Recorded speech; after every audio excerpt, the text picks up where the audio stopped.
እግዚአብሔር ይባረክ። ጌታ መልካምና ድንቅ ነው። የእግዚአብሔርን ቃል እንካፈላለን።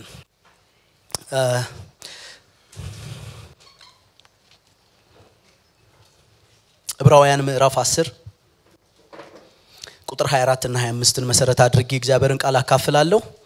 በጣም የተለመደ የምናቀው ቃል ነው። ለፍቅርና ለመልካምም ስራ እንድንነቃቃ እርስ በርሳችን እንተያይ በአንዳንዶችም ዘንድ ልማድ እንደሆነው መሰባሰባችንን አንተው እርስ በርሳችን እንመካከር እንጂ ይልቁንም ቀኑ ሲቀርብ ያያችሁ አብልጣችሁ ይህን አድርጉ ይላል። እግዚአብሔር የተባረከ ይሁን። ምናገርበት ርዕስ ቸል ሊባል የማይገባ ልማድ በሚል ነው።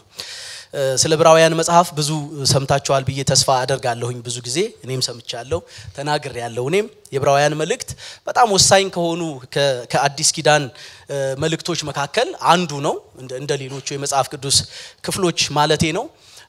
ተደራሲያኑ ዕብራውያን በመሆናቸው የዳኑ ዕብራውያን በመሆናቸው ምክንያት ኢየሱስን በጣም የሚያደምቅ ኢየሱስን በጣም ከፍ የሚያደርግ ምናልባትም እነኚህ የዕብራውያን አማኞች ከሚያውቋቸው ሃይማኖታዊ ልማዶቻቸው የነሱ በመንፈሳዊ ዓለም አቅጣጫ ከሄሮዎቻቸው መካከል የነሱ ፊገር ከሆኑት ሁሉ ሥርዓቶችም ሰዎችም መካከል ኢየሱስን በጣም የሚያልቅ የሚያደምቅ መጽሐፍ ነው። ክብር ለእግዚአብሔር ይሁን። እነኛ አማኞች በጣም በአስቸጋሪ ሁኔታ ውስጥ ወደ ጌታ የመጡ ወይም ጌታን ያገኙ አማኞች ናቸው። ነገር ግን ወደ ጌታ ቢመጡም እንኳን በጌታ ያረፈ ህይወት ቢኖራቸውም እንኳን በእምነት ህይወት ግን ወደፊት ለመሄድ ልዩ ችግር የገጠማቸው አማኞች ናቸው። ስለዚህ የክርስትና ህይወታቸው ሂደት ብዙ እንቅፋት፣ ብዙ ማነቆ፣ ብዙ መሰናከል የገጠመው ነውና በጣም ትግል ውስጥ ያሉ በጣም ፈተና ውስጥ ችግር ውስጥ ያሉ አማኞች ናቸው። አንዱና ከፍተኛው ችግር ምንድነው ከተባለ ወቅቱ ከባድ የስደት ወቅት መሆኑ ነው። መቼም የሲዳላ ነው ሲባል ታውቃላችሁ አይደለም? አንዳንድ ጊዜ ስደትም መከራም የሆነ አይነት መጠለያ እስካለ ድረስ አስቸጋሪ ላይሆን ይችላል። የሆነ መደበቂያ፣ የሆነ መሸሸጊያ፣ የሆነ ቋጥኝ ካገኘን ማለት ነውና እንደሱ በሌለበት ሁኔታ ውስጥ ግን ከባድ ነው። እነኚህ የዕብራውያን አማኞች ከዚህ የተነሳ እንዲህ አይነት ችግር ውስጥ ገብተው ነበር ማለት ነው። በክርስትና ህይወት ውስጥ በተለይ በቀደመው ዘመን እንደምታውቁት መከራ፣ ስደት ብርቅ ነገር አይደለም። የዕለት ተዕለት ህይወት ውስጥ ያለ ጉዳይ ነው። ክርስትና አብሮ የሚነሳው ከመከራ፣ ከስደት፣ ከችግር ጋር ነው። በተለይ በቀደመው ዘመን ውስጥ ማለት ነው። ይሄ ደግሞ ህይወትን አስቸጋሪ ማረጉ የሚታበል አይደለም። ለኛም እንኳን ቢሆን ያው አሁን እኮ ችግሮቻችንን ምናምን መሰረት አድርገን ነው የጸለይ ነው። ክብር ለእግዚአብሔር ይሁን። ሃርድሺፕ አስቸጋሪ ነው። እንደው ሁሉ ጊዜ ፊታችን ፈክቶ በርቶ እንዲኖር የሚያደርግ ነገር አይደለም። ሁሉ ጊዜ በደስታ ውስጥ እንድንኖር የሚያደርግ አይደለም። እንዲህ አይነት ሁኔታ ገጥሞን ባለበት ውስጥ ነገሩን የበለጠ ከባድ የሚያደርገው ምንድነው ካላችሁኝ ደግሞ ምናልባት በመናልፍበት የህይወት ሁኔታ ውስጥ መንፈሳዊ አቋማችን ጥሩ ካልሆነ የተስተካከለ መንፈሳዊ ቁመና ላይ ካልሆነን ወይም በእምነት መላላት ውስጥ ከሆነን ደግሞ የመጣው ነገር ሁሉ ጎርፍ ሆኖ ይወስደናል ማለት ነው። ችግር ውስጥ እንገባለን። እምነታችንን እንጥላለን። ኢየሱስን እንደ ዘበት እንደ ቀላል ነገር ልንተወው እንችላለን። እና የዕብራውያን አማኞች እንዲህ አይነት ፈተና ውስጥ ገብተዋል። በእምነት ጉዳይ እየበረቱ አልነበረም። ጥሩ መንፈሳዊ ቁመና ላይ አልነበሩም። ስለዚህ ያው በእንቅርት ላይ አይነት ነው ማለት ነው። መንፈሳዊ ህይወታቸው በጣም የተሸረሸረ ነው፣ የለዘበ ነው፣ የላላ ነው። በዚህ ውስጥ ደግሞ እንዳልኳችሁ በዙሪያቸው ያለው ቻሌንጅ ሌላ ፈተና ሆነባቸው ማለት ነው። እና እንደምናውቀው በዘመናት ሁሉ መካከል የክርስትና እምነት ጉዞ ያው አልጋ ባልጋ አይደለም ሆኖ አይወጣም። በጣም አልጋ ባልጋ የሆነላችሁ በጣም ሶፍት የሆነላችሁ ሰዎች ብትኖሩ እኔ ያለኝ የምስራች ምንድነው የሆነ ቀን ላይ የሚገጥማችሁ ሃርድሺፕ አለ የሚል ነው። አሜን እንላለን ወይ? ምንም ብንልም ባንልም በእውነት ላይ ምንም ማድረግ ስለማንችል ማለት ነው። ክርስትና እንደሱ ነው። በተለይ በጣም ቆፍጠን ስንል እንደሱ ይሆናል። በተለይ የምር ስንሆን እንደሱ ይሆናል። እንደ ነገሩ ከሆነን ችግር የለውም። ግን በጣም ሲሪየስ ከሆነን መጽሐፍ እንደሱ ስለሚል በክርስቶስ ኢየሱስ እግዚአብሔርን እየመሰሉ ሊኖሩ የሚወዱ ሁሉ ማር በመንገዳቸው ላይ ይንጠባጠባል። እንደሱ አይደለም። ያው እንደምታውቁት ነው ይሰደዳሉ ይላል። ስለዚህ አማኞች በህይወት ዘመናቸው ሁሉ በአይነቱ ልዩ የሆነ ፈተና ሊጋፈጡ ግድ ነው። ጴጥሮስ መልእክት ላይ ያዕቆብም ይሄንን ይናገራል። ለጊዜው የሚሆን ልዩ መልክ ያለው ይላልና አይነቱ መጠኑ ሊለያይ ይችላል። ጉዳዩን ነገሩን ፌስ የምናደርግበት ሁኔታ መንገድ ጊዜ ሊለያይ ይችላል።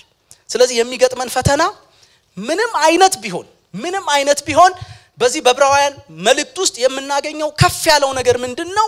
በእምነት ህይወት እስከበረታን ድረስ ድል ነስተን መቆም እንችላለን። አሜን አትሉ? ክብር ለእግዚአብሔር ይሁን። እንደ ስማችን ከሆነን ማለት ነው አማኞች ነን እኛ። እግዚአብሔር የተባረከ ይሁን።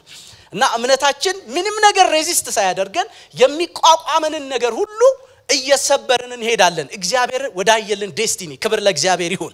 አማኞች ነን እንደሱ ነው የሚለው። ለዚህ ነው የዕብራውያኑ ጸሐፊ እነኚህ በእምነት እየላሉ እምነታቸው እየተሸረሸረ ምናልባት እንዳው ኋላቸውን እያሰቡ ወደ ኋላ ለማፈግፈግ እየዳዱ ያሉትን ቅዱሳን የዕብራውያኑ ጸሐፊ ምዕራፍ 11 ላይ በብዙ መከራ በጣም ሰቅጣጭ በሆነ አስቸጋሪ በሆነ ሁኔታ ውስጥ እምነታቸውን ያስከበሩትን የእምነት አርበኞች ይዘረዝራል። ክብር ለእግዚአብሔር ይሁን። እና እነኚህ እንደ ደመና በዙሪያችን አሉ ምስክሮች ሆነው ይላል። እና አንዳንዶቹ ያለፉበት መንገድ በጣም ከባድ ነው። ልናስበው አንችልም። ያዝልን የሚያሰኝ አይነት ነገር ነው። በጣም ከባድ ነው። ግን በዛ ውስጥ ጽኑዓን ነበሩ። በዛ ውስጥ ግን እምነታቸውን የማያስነኩ ነበሩ። ክብር ለእግዚአብሔር ይሁን። የተቀበልነው እምነት እንዲህ አይነት ኮሚትመንት ይፈልጋል፣ ይገባዋልም ደግሞ። አሜን አትሉም? ክብር ለእግዚአብሔር ይሁን። አያችሁ እነኚህ ሰዎች ክርስትና ለማግኘት የሆነ ነገር ለማጋበስ የተቀላቀሉ አይደሉም። ክርስትናን ከነዋጋው የተቀበሉ ናቸው። ስለዚህ እምነታቸው የእምነት ህይወታቸው ይሄ ጥሪ ምንም መስዋዕትነት ቢጠይቅ እሱን ለመክፈል ፈቃደኞች ናቸው። ለነፍሳቸው የራሩ አልነበሩም። ማጣትን የታገሱ ነበሩ። እጦትን፣ ግርጣትን፣ የትኛውንም በህይወት ሂደት መካከል የሚመጣ እጥረት የታገሱ ነበሩ። መጽሐፉ ሲመሰክርልን ተስፋ ያረጉ በእምነት ውስጥ ተስፋ ስላለ ተስፋ ያረጉ ግን ተስፋ ያደረጉት ነገር እየቀረባቸው ሳይሆን እየራቃቸው እንደ ጉም እየሆነባቸው የማይጨበጥ እየሆነ እምነታቸውን ግን ሳይጥሉ እነኚህ ሁሉ አምነው ሞቱ ይላል። ክብር ለእግዚአብሔር ይሁን። ደስ አይላችሁ? አምነው ሞቱ። እምነታቸውን አላስነኩም። እግዚአብሔር የታለ? የታመነው የታለ? አባቶቻችንን የታደገ የታለ? እሳቱን ያጠፋ የታለ አላሉም። እንደሱ አይነት ታሪክ አለ። የታሪክ ምስክር አለ። እግዚአብሔር እሳት አጥፍቶ ያውቃል። ያንበሳ አፍ ዘግቶ ያውቃል። እነዚህ ግን በፈላ ዘይቱ ሲጠበሱ የለም እግዚአብሔር። በሰይፍ ስለት ሲሰነጠቁ የለም እግዚአብሔር። አላኮረፉትም። በዚህ ውስጥ ከእምነታቸው ጋር ነበሩ። አሜን እንላለን ወይ? እግዚአብሔር የተባረከ ይሁን። ስለዚህ እምነት የሚተው ነገር አይደለም፣ የሚጣል ነገር አይደለም። ህይወታችን የሚያስተናግደው ወይም የምናልፍበት ጎዳናና መንገድ ምንም ቢሆን ክብር ለእግዚአብሔር ይሁን። የድሮ ክርስቲያኖች መፈክር በጣም ከባድ መከራ፣ ከባድ ስደት፣ ከባድ መገፋት የዕለት ተዕለት ህይወት በነበረበት ዘመን በቀድሞ ክርስቲያኖች ውስጥ አንብባቸዋል አንዳንድ መጽሐፍት ልክ እንደ ካታኮምቡ ሰማዕት ምናምን አይነት ማለት ነው። እና መፈክሩ ክርስቲያንና ሚስማር ሲመታ ይጠብቃል የሚል ነው። ጫናው ሲበዛ በቃ እየጠበቅን ነው ምን ሄደው። እግዚአብሔር የተባረከ ይሁን። ምሬቱ ውስጥ ሐዘኑ ውስጥ ብሶት ውስጥ እየገባን አይደለም። እምነታችን እየተሳለ እየተሞረደ ክብር ለእግዚአብሔር ይሁን። እግዚአብሔር የሚፈልገው አይነት እምነት፣ እግዚአብሔርን የሚያከብር የሚያልቅ አይነት እምነት እዚህ ውስጥ እንገባለን ነው የሚለው። እግዚአብሔር ይባረክ። እሱም ብቻ አይደለም እነሱም ብቻ አይደለም ደግሞ ምዕራፍ 12ም ላይ ታስታውሳላችሁ የእምነታችን ጀማሪና ሐዋርያ የሆነውን ኢየሱስ ክርስቶስን ደግሞ ተመልክተን ይላል። እንዳልኳችሁ እነኚህ ዕብራውያን አማኞች ከሚደርስባቸው ልዩ ጫና የተነሳ እምነታቸው ሊተው የዳዱ ናቸው። ስለዚህ አይተውም እምነት። ተመልከቱ ደግሞ የጸና አለ። ክብር ለእግዚአብሔር ይሁን። በብዙ ፈተና መካከል በብዙ መከራ መካከል የጸና አለ። ኢየሱስ ጌታ ነው። ስለዚህ እኔ እንዲህ ነው የምለው የምናልፍበት መንገድ የገጠመን ፈተና ሳይሆን ችግሩ የእምነታችን ሁኔታ ነው። አሜን ነው ወይ? በቃ እና እንዳውም በእምነቱ በመከራ ውስጥ በችግር ውስጥ በፈተና ውስጥ ስለሚያልፉ ሰዎች እነ ጴጥሮስ አይዟችሁ እንጂ ምናምን አይነት እንትን አይደለም። ምን እንደ ብርቅ ነገር ታየዋለህ እንዴ አይነት ነው ስሜቱ። አታዳምቁት እንጂ በእናንተ ብቻ አይደረሰ እኮ አይደለም። በእናንተ ብቻ ይመጣ እኮ አይደለም። እስቲ ወደ ኋላ መለስ በሉ፣ ዙሪያችሁን ቃኙ። ክብር ለእግዚአብሔር ይሁን። ሃሌሉያ። እና ሳናጉረመርም በጽናት እንድንቆም ወደፊት እንድንሄድ እሱን አይነት መንፈስ ነው በዚህ ውስጥ የሚናገረው። ስለዚህ የገጠመን ነገር የምናልፍበት መንገድ አይደለም ከባዱ አስቸጋሪው ነገር የኛ አቋቋም ነው፣ የኛ የእምነት ሁኔታ ነው። እግዚአብሔር ይርዳን። አሜን በሉ በደንብ። ስለዚህ እነኚህ ዕብራውያን ከእምነት መላላት የተነሳ ወደ ኋላም ለማፈግፈግ እየዳዱ ነበር ጸሐፊው መልሶ መላልሶ እነኚህን የእምነት አባቶች እንደገና ጌታችንን ኢየሱስ ክርስቶስን በዛ ከባድ መከራ በዛ ጭንቅ መካከል የጸናውን አስቡ ብሎ ይናገራል ክብር ለእግዚአብሔር ይሁን ሃሌሉያ አንዳንድ ሰዎች ከሚገጥማቸው ትልልቅ ነገር የተነሳ እምነታቸውን ይተዋሉ ምናልባት አንዳንዶች ደግሞ አሁን አንዳንዴ ታያላችሁ በየማህበራዊ ሚዲያው ምናምን አንዳንዶቹ ተመልሻለሁ ብለው ከመጡበት ወደ መጡበት ሃይማኖት እና አይ እንደሱ አይደለም የእምነት መላላት ነው ኢየሱስን ያለ መረዳት ጉዳይ ነው ኢየሱስን የቀመሰማ መጽሐፍ እንደሱ ስለሚል አይደለም ጌታ ቸር መሆኑን ቀምሳችሁ እንደሆነ ይላል ኢየሱስን ያጣጣመ ምን ወደ ኋላ ያሳስበዋል ኢየሱስን ያየው ሰው ምን ሲደረግ ኋላውን ያስባል ኢቭን አንዳንዴ ቢደክመንም እንኳን ብንቸገርም እንኳን እዛው እንፏቀቃለን ጨርቁን ይዘን እግዚአብሔር የተባረከ ይሁን እዛው በቃ ስሩ ነው የምንለው ሃሌሉያ ኢየሱስ ጌታ ነው እንደሱ ነው እነኚህ ሰዎች ግን ባሉበት እየረገጡ ነበር ችግር ውስጥ ገብተው ነበር አንድ የጌታ ሰው ምን ይላሉ በዚህ ህይወት ወደፊት ካልሄዳችሁ ወደ ኋላ መመለሳችሁ ግድ ነው ግልጽ ነው አይደለም በክርስትና ህይወት ውስጥ ብዙ ሰው ሲናገር እንደሰማችሁት ባለበት ሂድ የሚባል ያው እኔ ወታደር ልጅ እንደሆንኩ ታውቃላችሁ ባለበት ሂድ የሚባል እንትን አለ ያው ባላችሁበት አክት ታረጋላችሁ ማለት ነው እንደመሄድ በክርስትና ህይወት ውስጥ እንደሱ አይነት ታሪክ የለም ባለበት ሂድ የለውም ወደፊት አልሄድክ እንደሆነ ወደ ኋላ ተመለሳለህ የጊዜ ጉዳይ ነው ማለት ነውና እስታቸው ምን ይላሉ ለዘለቄታው ባሉበት መርገጥ አይቻልም ባለበት እየረገጥክ ከሆነ ምንም ጥያቄ የለውም የጊዜ ጉዳይ ነው ጉዳዩ ወደ ኋላ ይሆናል ማለት ነው ግልጽ ነው አይደለም እነኚህ ዕብራውያን ክርስቲያኖች ጸሐፊው እንደሚመሰክረው አዳዲስ አማኞች አልነበሩ ኤክስፔክት ይደረግ ነበር ትልልቆች ነበሩ የከረሙ ናቸው የቆዩ ናቸው እና ከጊዜው የተነሳ ይሌለ ምዕራፍ 5 ላይ ከጊዜው የተነሳኮ እንዲህ አልነበረም ኤክስፔክት የሚደረገው እና አንዳንዴ መቆየትም ዋስትና አይሆንም ከባዶ መክረም እግዚአብሔር ይሰውረን ነው የምለው እኔ በጣም ሰንብተን ከርመን ግን ዩሲ መክረሙኮ የእምነት ጉልበትን ነው መፍጠር ያለበት በትክክል አማኞች ሊያደርገን ነው የሚገባው በእግዚአብሔር ቤት ውስጥ ያለን ቆይታ እግዚአብሔር ይባረክ አይደል በኋላ ማነሳለው እንዲህ አይነቱኮ ፌሎሺፕ ጥቅሙ ይሄ አይደል አሁን ዛሬ ደስ ያላለው አለ ተጀምሮ እስኪ ጨርስ ማለት ነው በጣም በትህትና ስላገለገሉን ወንድሞቻችን እግዚአብሔር ይባረክ በእውነት ሃሌሉያ በቃ እግዚአብሔር እኮ ስላለ ነው እግዚአብሔር የተባረከ ይሁን ጌታ በመካከላችን ስላለ ማለት ነው እና ጉልበት ነው አያችሁ ያገኘን ምን ሄደው ከትላንት ይልቅ ከፍ ብለን ማለት ነው ከትላንት ይልቅ አቅም አግኝተን ማለት ነው ትላንት ምናልባት የታገለን ቢኖር ዘረረ ነው እንሄዳለን ማለት ነው አሁን ትንሽ አይደል ፈርጠም ብለን ነው አቅም አግኝተን ነው ምን ሄደው እና አንዳንዶቻችሁ አሁን ዛሬ ከሚፈጠረው የእምነት ጉልበት የተነሳ ይዋጣልን ሁሉ ልትሉ ትችላላችሁ ደጅ ያስቸገራችሁን ጉዳይ እግዚአብሔር የተባረከ ይሁን እምነት እንደሱ ስለሆነ ማለት ነውና ዕብራውያኑ ግን እንደሱ አልነበሩም እና አንድ ሰው ሲናገር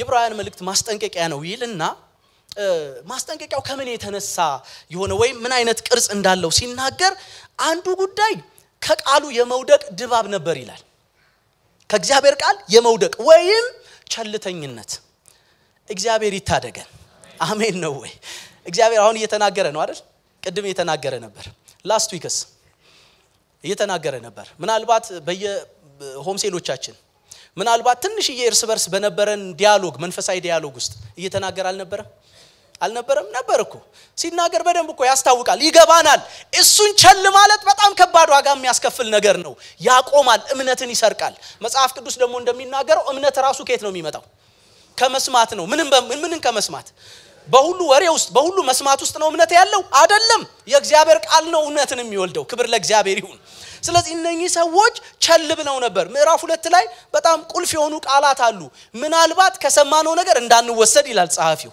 እንደሱ ብቻ አይደለም ይሄንን ታላቅ መዳን ቸል ብንል ይላል ማስጠንቀቂያ አይደለም ሪፈረንሱ የቀደሙት የብሉይ ኪዳን አማኞች ናቸው ቸል ያሉ የሰሙትን በመላእክት የተነገረውን እግዚአብሔር በጠራቸው በነቢያቱ የተነገረውን ቸል ያሉ አላመለጡም ነው የሚለው እኛ ደግሞ በሚበልጠው በልጁ የሰማነውን ቸል ብንል ከባድ ዋርኒንግ ነው ቸል የሚሉት ምኑን ነው የእግዚአብሔርን ቃል እንዳው ምዕራፍ 4 አካባቢ ላይ ታስታውሳላችሁ የሰሙት ቃል ከሰሚዎቹ ጋር በእምነት ምን ስላላለ ይላል ስላልተዋሃደ አልተቀማቸውም ይገርማል የእግዚአብሔር ቃል እኮ የሚጠቅም ነው ይሄ ጠቃሚ ቃል ግን አልተቀማቸውም እነሱ አንዳንድ ጊዜ እንኳን ቃሉ የበላ ነው እንኳን ካልተስማማን ካልተዋሃደን በሚወጣበት መንገድ ካልወጣ ሰላም ይሰጣል እንዴ ወዳጆቼ?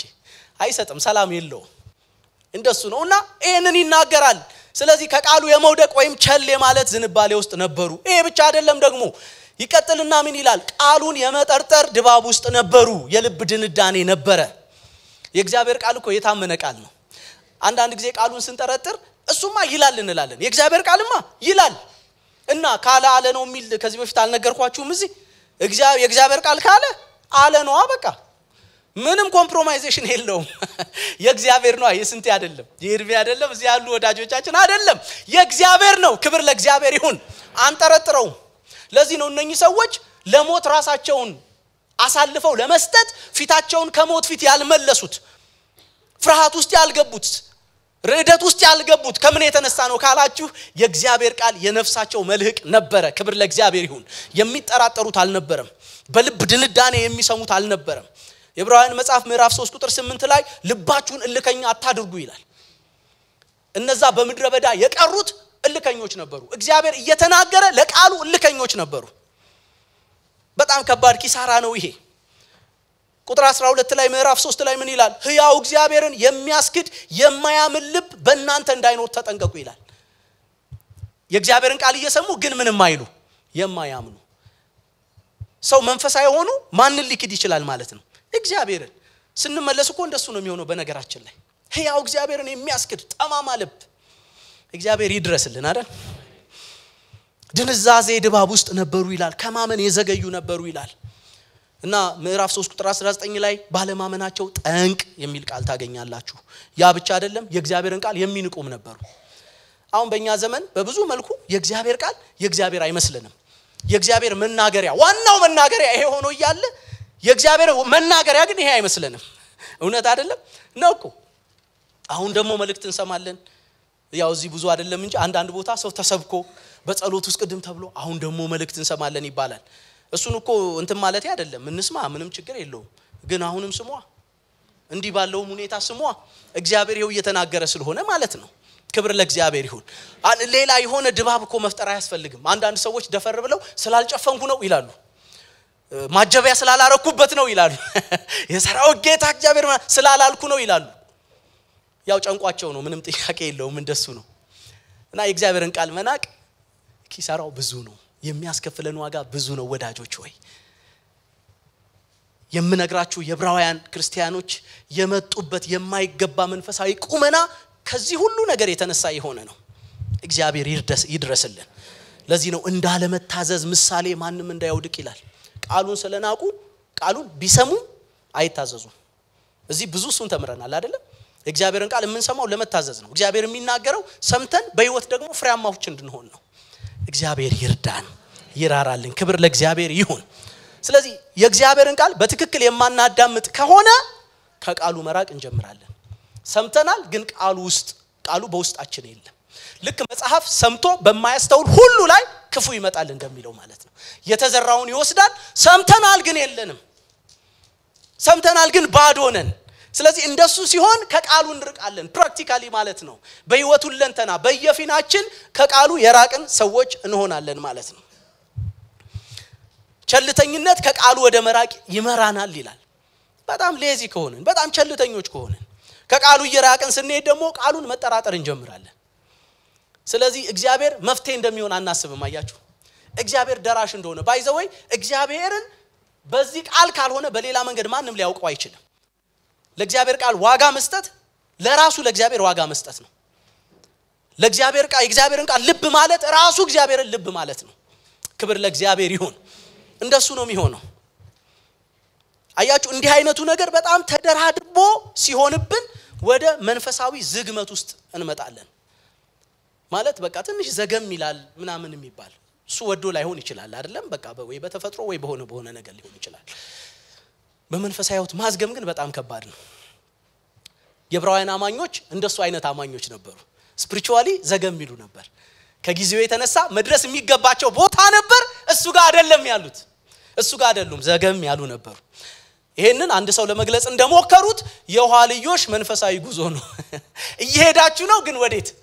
ያው ወደ ኋላ እግዚአብሔር ይታደገን እግዚአብሔር በእውነት ይድረስልን ክብር ለእግዚአብሔር ይሁን እነኚህ ነጥቦች ይናገራል እና እኔ ዕብራውያን 10 ምዕራፍ 10 24 እና 25 ለመናገር የተነሳሁት አያችሁ ለልከኛ መንፈሳዊ ህይወት ጸሐፊውም ይሄንን እንደ መፍትሄ ስላስቀመጠው ይሄ ጉዳይ ቁልፍ ስለሆነ ማለት ነው ለዚህ ነው ቸል ልንለው የማይገባ በህይወታችን ብዙ ነገሮችን እንደ ዘበት ልናይ እንችል ይሆናል ብዙ ነገሮችን ቸል እንል ይሆናል ግን በህይወታችን መካከል ቸል ማንላቸው ጉዳዮች አሉ በመንፈሳዊው አተያይ በህይወት ዘመን ሁሉ ማለት ነው ከልጅነት እስከ ዕውቀት ክብር ለእግዚአብሔር ይሁን እንደሱ ያሉ ጉዳዮች አሉና ይሄንን ነው የሚናገረው መነሻ ባደረገ ይሄንን ልማድ ቸል አንበል ይላል ጫን ያለ መመሪያ ነው ትእዛዝ ነው ቸል አንበል እግዚአብሔር ይባረክ እንደምናውቀው ብዙ ሰዎች የልማድ ሰለባ ናቸው ታውቃላችሁ ልማድ አለ ልዩ ልዩ ልማድ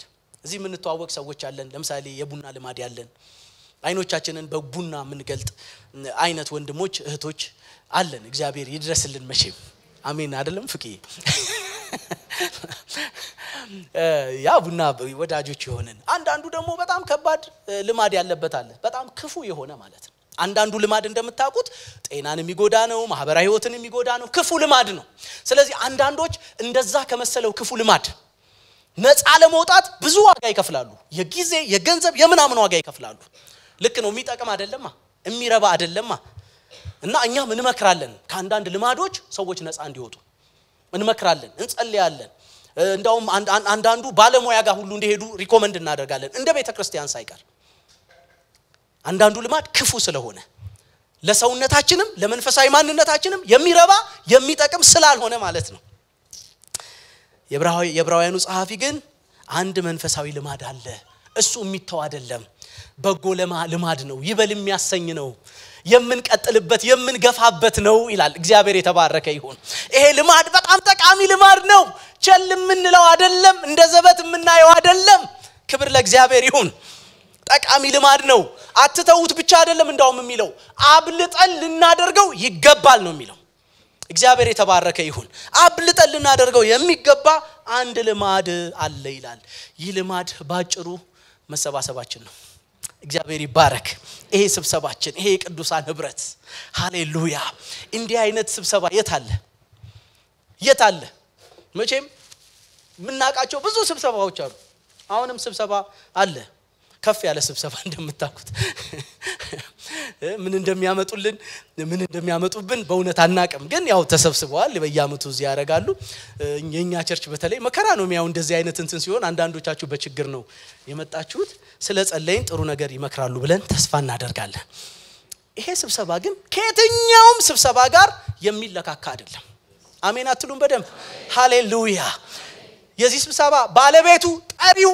ሰብሳቢው እግዚአብሔር አምላክ ስለሆነ ክብር ለእግዚአብሔር ይሁን በቃ የጠራን እግዚአብሔር ነው የሰበሰበን እግዚአብሔር ነው የዚህ ስብሰባ ውበት እዚህ የተሰበሰብነው ሰዎች አይደለንም ማንንም ብንሆን ማለቴ ነው አይደለንም እዚህ በሰፈር ልጅ የተጠራራ ሰው የለም በሆነ ስታተስ የተጠራራ ሰው የለም የጠራል ኡልጌታ አባታችን እግዚአብሔር ነው ክብር ለእግዚአብሔር ይሁን በዚህ ደግሞ ለሞቅታ ያልሆነ እግዚአብሔር አለ እንላለን የስብሰባው ባለቤት እግዚአብሔር ነው በዚህ የሚሆነውን ሁሉ የሚያደርገው እግዚአብሔር ነው ቅድም ኤርሚ እንዳለን አይደል በተፈጥሮ ላይ አዛዥ ስለሆን ቃል ነው እኮ ተነጋገርን ከእግዚአብሔር ጋር እንደዚህ ያድርግልን ደግሞ ጸለይን ሸክማችንን ምናችንን ይሄ ስብሰባ ወርቅ አይደለም በምን ይተካዋል ከዚህ ጋር የሚመጣጠን እውነተኛ ረፍት የምናገኝበት ምን አለ ዩሲ እነኚህ ሰዎች ይሄንን ቸል ስላሉ የእምነት መላላት ውስጥ ገቡ ወደ ኋላ ሊያፈገፍጉ ሆነ እንደሱ ነው በህይወታችን ሁሉ ጊዜ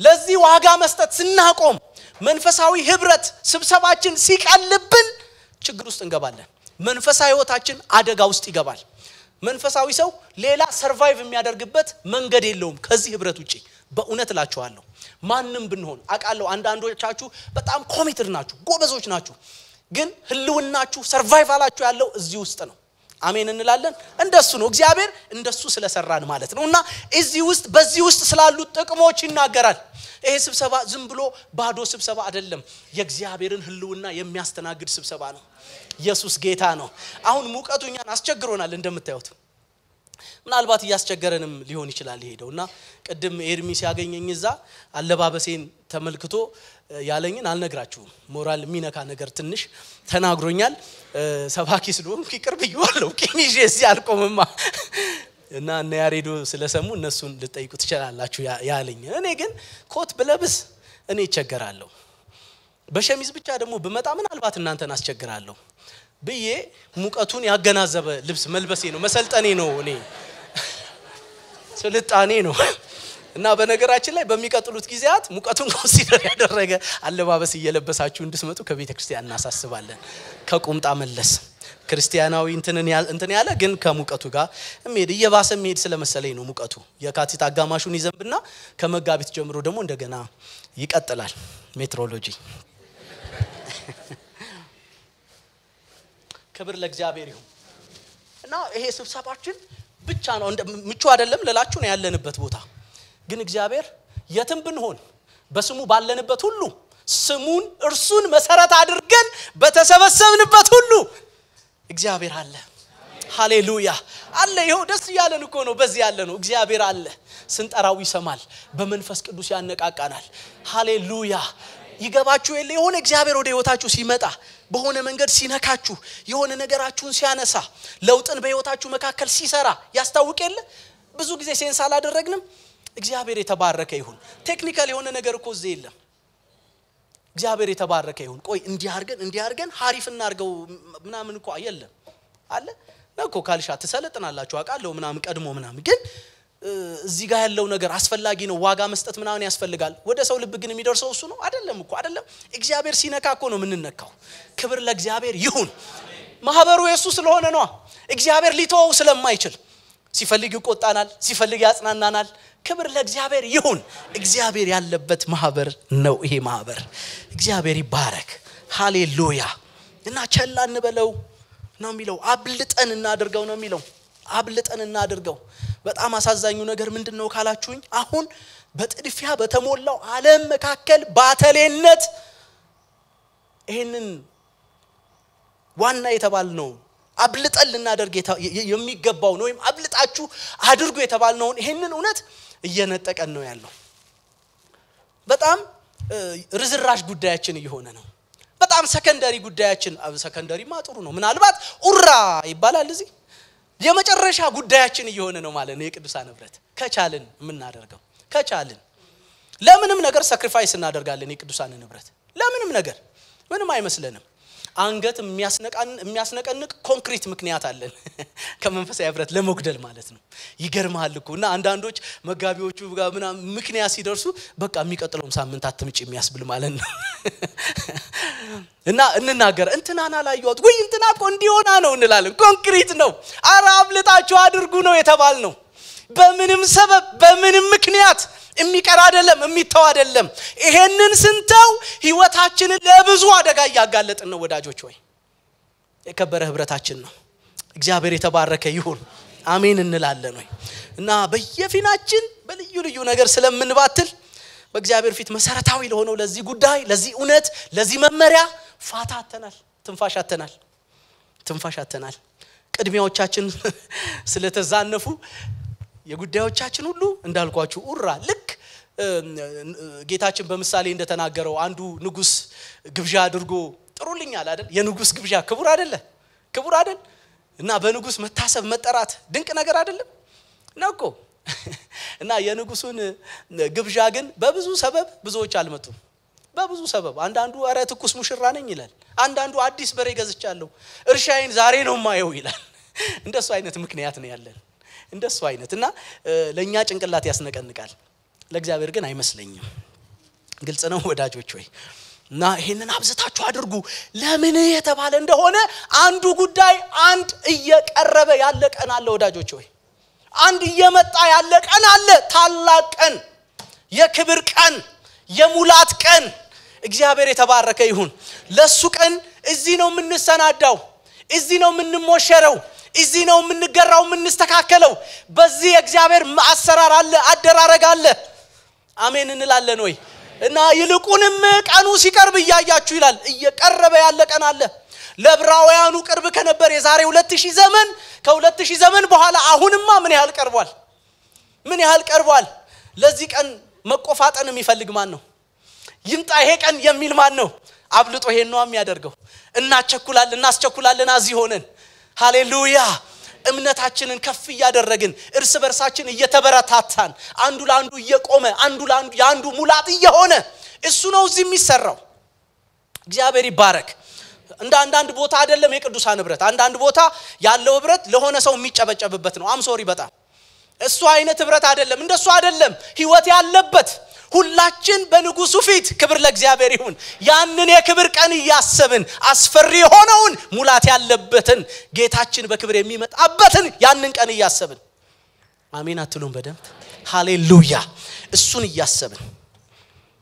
ያሰብን እና የክብር ቀን አለ የሚያስገርም ቀን አለ ተስፋችን የሆነ ቀን አለ ምን ተጠባበቀው ቀን አለ ኢየሱስ ጌታ ነው በጣም ልባችሁ የሚቋምጥለት የሆነ ቀን እኮ ይኖራችኋል ሁላችሁ ከዚህ ውጪ ሆነ አቃለሁ ምናልባት ያላገባችሁ ማግባት እግዚአብሔር ይዳራችሁ እግዚአብሔር የተባረከ ይሁን ምናልባት ተማሪዎች የምርቃት ቀን ምናልባት የሆነ ምን ተጠባበቀው በሆነ መንገድ ይሄው ታላቅ ቀን ሃሌሉያ ከነኚህ ሁሉ ጥበቃዎች በፊት በጣም ልባችን ሊቋምጥለት ሊጓጓለት የሚገባ ታላቅ ቀኑ ሲቀርብ ያያችሁ እየመጣ ያለ ቀን አለ ክብር ለእግዚአብሔር ይሁን እግዚአብሔር ይባረክ ሃሌሉያ ስለዚህ ለዚህ ቀን መዘጋጀት የምንችለው በዚህ አብሮነት ውስጥ ነው ወዳጆቼ ሆይ አንዱ ለሌላው የመቆም ምክንያት የሚሆንበት እዚህ ተያዩላል አርስ በርሳችን እንተያይላል ለዚህ ነው ይሄ የሆነ ሰውዬን ብለን የምንመጣበት ቤት አይደለም ያልኳችሁ እርስ በርስ የምንተያይበት ነው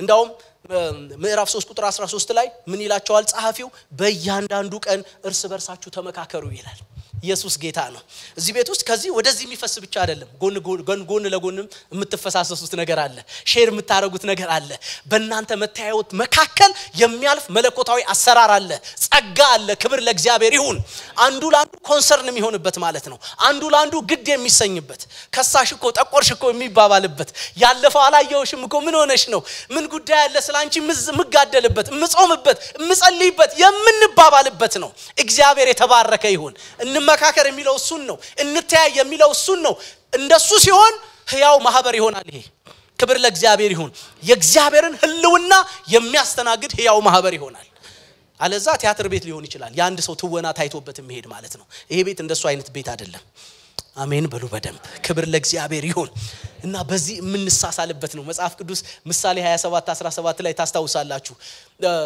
ብረትን እንደሚስለው ይላል አይደለም ባልንጀራውን ይላል እዚህ እንሞራረዳለን እንሳሳላለን እንተያያለን ቀላል እኮ አይደለም በየመሃሉ ሰላምታ ስንለዋወጥ ሳምንት ውስጥ እንዴት ነበርክ እገሌ ባላለው ስንባባል ኢየሱስ ጌታ ነው በፍቅር በስስት ምናልባት በጣም አንዳንዶቻችሁ ኩል ትሆኑ ይሆናል ማለት ጌታ ቤትም ጀንተል ብላችሁ ምናምን ሊደብራችሁ ይችላል እዚህ የምንደባበርበት ቤት አይደለም ወንድማማቾች ነና ቤተሰብ ነና አሜን ነው ወይ ፈካ ባለፊት አይደል በቃ በጣም ሪስፔክት ባለው ኢየሱስ ጌታ ነው ይቅላ ይጥቆር ከፈለገ ምናልባት ይሄ ጨርቁ አይመር ከፈለገ መላጣ ይሁን በነገራችን መላጦች አሪፍ ነን አቃለውኝ ግን እንደው የፈለገ ቢሆን ኢየሱስ ጌታ ነው ክብር ለእግዚአብሔር ይሁን እንደሱ ያለ ቤት ነው ሃሌሉያ እሱ መንፈሳዊ ህይወታችንን ሙሉ ያደርጋል በእምነት ህይወት ያበረታናል መንፈሳዊ ጡንቻችንን ያፈረጥመዋል ክብር ለእግዚአብሔር ይሁን ከዚሁም በላይ ሁለት መሰረታዊ ነገር ይናገራል መጠቅለያዬ ነው ይሄ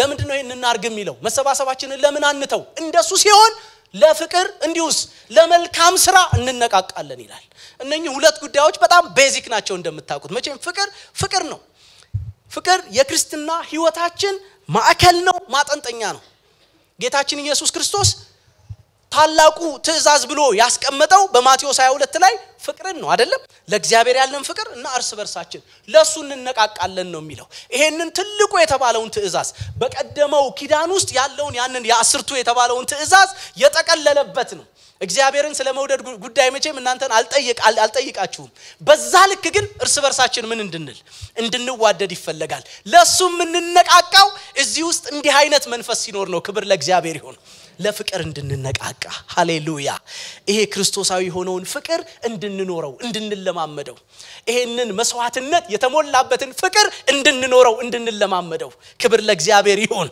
ሃሌሉያ አይደል የሆነ በጥቅም የሆነ ምናምን ያልሆነውን ማለት ነው የክርስቶስ የሆነውን እንዴት አይነት ንጹህ ፍቅር ነው የክርስቶስ ፍቅር ሁሉ ጊዜ ስናስብ እንዳልኳችሁ ከርሱ ጋር ለመቀጠል የሚስበን የሚጎትተን ሞቲቬት የሚያደርገን የሚያነቃን የሚያነሳሳን ይሄ ክርስቶስ ፍቅር አይደለም ነውኮ ግድ የሚለን ምናገለግል ሰዎች በአገልግሎት ዲስኮምፎርት መካከል እንኳን እንድንጸና እንድንቆም ያደረገን ያከረመን ሐዋርያው ጳውሎስ እንደተናገረ የክርስቶስ ፍቅር ምን ይለናል ግድ ይለናል እግዚአብሔር የተባረከ ይሁን ሃሌሉያ ኢየሱስ ጌታ ነው እና ይሄ የክርስትናችን አንጡራ እውነት ነው እማናስነካው አሜን እንላለን እማናስነካው ስለዚህ በዚህ ስብሰባችን መካከል ይሄ መለኮታዊ ፍቅር እንድንኖረው እንድንለማመደው የሚፈልገው ፍቅር ይፋፋል አያችሁ ሙሉ ይሆናል ከትላንት ይልቅ ከፍ ይያለ ይመጣል እየጎመራ ይመጣል እግዚአብሔር ይርዳን ይራራልን እንደሱ ሲሆን በእውነተኛው መታወቂያችን እንታወቃለን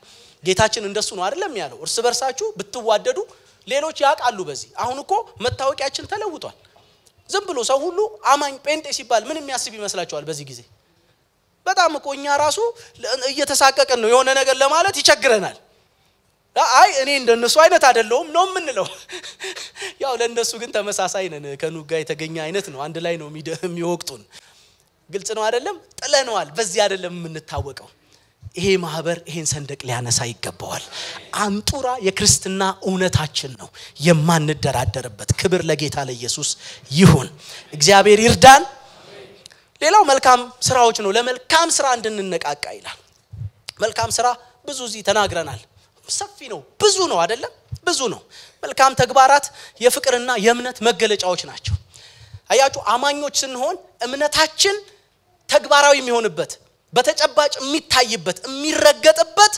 ፕራክቲካል የሆነ ነገር ደግሞ አለ በጎ የሆነ የማይጎረብጥ ለማንም ሰው የማይኮሰኩስ ክብር ለእግዚአብሔር ይሁን ለዛ ነው ያዕቆብ ሲሞግት ታስታውሳላችሁ እዚህ ያዕቆብን ስለተማርን ታስታውሳላችሁ ብዬ አስባለሁ የተማራችሁ ሰዎች ያዕቆብ በጣም ጠንካራ በሆነ መንገድ እምነትህን በስራ አሳየኝ ነው የሚለው በበጎ ተግባር አሳየኝ ነው የሚለው አለዛ አላምንህም እምነት እዚህ ጋር ብቻ ያለ አይደለም ቆሞ የሚሄድ ነው በህይወቱ ለንተና ክብር ለእግዚአብሔር ይሁን አያችሁ እሱ አቅም እንዲሁም ይመጣ አይደለም በፍላጎት ብቻ የሚመጣ አይደለም ከፌሎሺፕ ርቃችሁ የምታውቁ ሰዎች በተለያየ ምክንያት መንፈሳዊ ጉልበት እንዴት ነው መንፈሳዊ አቅም እንዴት ነው በዛ አቅም ነው ምንቀጥለው በዛ ጉልበት ነው ምንቀጥለው አይደለም እየሳሳን ነው ምን ሄደው የገፋን ሁሉ የሚጥለን አይነት ልፍስፍስ ነው ምን ሆነው እዚህ ውስጥ ግን ሲሆን ይሄ ከባድ የሚመስለው ነገር ይቀላል ኢየሱስ ጌታ ነው ምክንያቱም በዚህ የእግዚአብሔር አሰራር አለ በዚህ የእግዚአብሔር ጸጋ አለ አሁን እኮ እግዚአብሔር ዝም ብሎ ያነበነበብን ነው በያላስብም እንደሱ ቢሆን እኔ እዚህ ጋር አልቆምም ምን እሰራለሁ እንደሱ አይደለም እግዚአብሔር ኃይል እየሰጠን ነው ብዬ ነው ማስበው ማምነው የእግዚአብሔር ቃል እንደሱ ስለሆነ በተፈጥሮ ክብር ለእግዚአብሔር ይሁን የሚሰራን በዚሁ በዕብራውያን መጽሐፍ ላይ አይደለም ሕያው ነው የሚሰራም ነው ምንድነው የሚሰራው የእግዚአብሔርን ፍላጎት ነው የሚሰራው የእግዚአብሔር ቃል ክብር ለእግዚአብሔር ይሁን የሚለይ ነው ጅማትን ቅልጥምን ነፍስን መንፈስን እስኪለይ ድረስ እየለየ ነው የሚቆረጠውን የሚነሳውን እያነሳ ነው የእግዚአብሔር ቃል ስንኖር ነው ግን ስንገኝ ነው ግን ከቀልባችን ሆነን ከልባችን ሆነን እግዚአብሔር የተባረከ ይሁን በቸልታ ያልሆነ በንቀት ያልሆነ ግልጽ ነው በድንዛዜ ያልሆነ እና እንነቃቃለን መልካምነት ፍቅር የህይወታችን መገለጫ ይሆናል እግዚአብሔር ይርዳን ስለዚህ መልእክቱ ግልጽ ነው ወዳጆች ሆይ ይሄን ልማዳችንን በማንኛውም በቂና አሳማኝ ምክንያት ቸል አንበል ነው እግዚአብሔር ይያለ ያለው ይቸል በተባለ ልክ መንፈሳዊ ጉልበታችን ይላላል እንደ እግዚአብሔር ቃል ልክ መኖር የሚያስችለውን ጉልበት እናጣለን ይብቻ ሳይሆን ወረድ ብላችሁ እናንተ አንብቡት ቁጥር 26 27 28 ምናምን አንብቡናስ እናንተ ስለ ቁጣ ይናገራል ይሄንን ቸል ያሉ ሰዎች ከህይወት ይጎላሉ በዚህ ሞግደል ውስጥ ደግሞ የሚፈጠር በርካታ መለኮታዊ ፍርድ አለ እንጎላለን ወዳጆች ሆይ እግዚአብሔር ይርዳን ይሄንን ታላቅ ልማዳችንን ቸል አንበል እግዚአብሔር ይባርካችሁ